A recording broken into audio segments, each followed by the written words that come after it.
ಎಪಿಎಂಸಿಯ ಹೋರಾಟಕ್ಕೆ ಮತ್ತೊಂದು ಗೆಲುವು. ಕಾರ್ಯದರ್ಶಿ ಅಲ್ಲಾಬಕ್ಷ ಬಿಜಾಪುರ್ ಎತ್ತಂಗಡಿ ಹೋರಾಟಗಾರರು ಪಟಾಕಿ ಹೊಡೆದು ಸಿಹಿ ಹಂಚಿ ಸಂಭ್ರಮಾಚರಣೆ.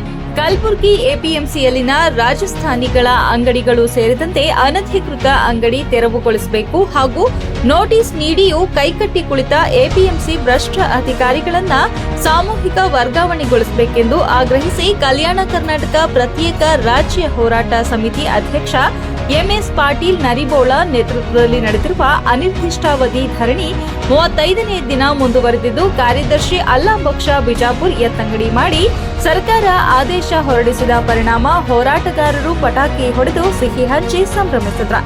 ನಂತರ ಮಾತನಾಡಿದ ಎಂಎಸ್ ಪಾಟೀಲ್ ನರಿಬೋಳ, ಕೆಲ ದಿನಗಳ ಹಿಂದೆಯೇ ಸಹ ಕಾರ್ಯದರ್ಶಿ ಎತ್ತಂಗಡಿ ಮಾಡಿದ್ದ ಸರ್ಕಾರ ಇಂದು ಕಾರ್ಯದರ್ಶಿಗಳನ್ನೇ ಎತ್ತಂಗಡಿ ಮಾಡಿದ್ದು ಸ್ವಾಗತಿಸುತ್ತೇವೆ. ಆದರೆ ಕೆಳ ಹಂತದ ಅಧಿಕಾರಿಗಳ ಭ್ರಷ್ಟಾಚಾರದಲ್ಲಿ ಮುಳುಗಿದು ಎದ್ದು ಸಾಮೂಹಿಕ ವರ್ಗಾವಣೆ ಮಾಡಲೇಬೇಕು ಹಾಗೂ ಅನಧಿಕೃತ ಅಂಗಡಿಗಳನ್ನ ಖಾಲಿ ಮಾಡುವವರೆಗೂ ಧರಣಿ ಮುಂದುವರಿಸುತ್ತೀನಿ ಎಂದು ಹೇಳಿದ್ರು. ಹಿಂದೂ ಜಾಗೃತಿ ಸೇನೆ ಜಿಲ್ಲಾ ಅಧ್ಯಕ್ಷ ಲಕ್ಷ್ಮೀಕಾಂತ್ ಸ್ವಾಧಿ, ರಾಮಸೇನೆ ಜಿಲ್ಲಾಧ್ಯಕ್ಷ ಮಹೇಶ್ ಕೆಂಭಾವಿ, ಮಂಜುನಾಥ್ ಪಾಟೀಲ್, ಪ್ರಶಾಂತ್ ಸಿರೂರ್, ಜಾಧವ್, ವಸಂತ್, ರವಿ ಹೋಗಾರ್, ಮಲಘಣ, ಶಿವಶರಣಪ್ಪ, ಪೊಲೀಸ್ ಪಾಟೀಲ್ ಇತರರು ಇದ್ದರು.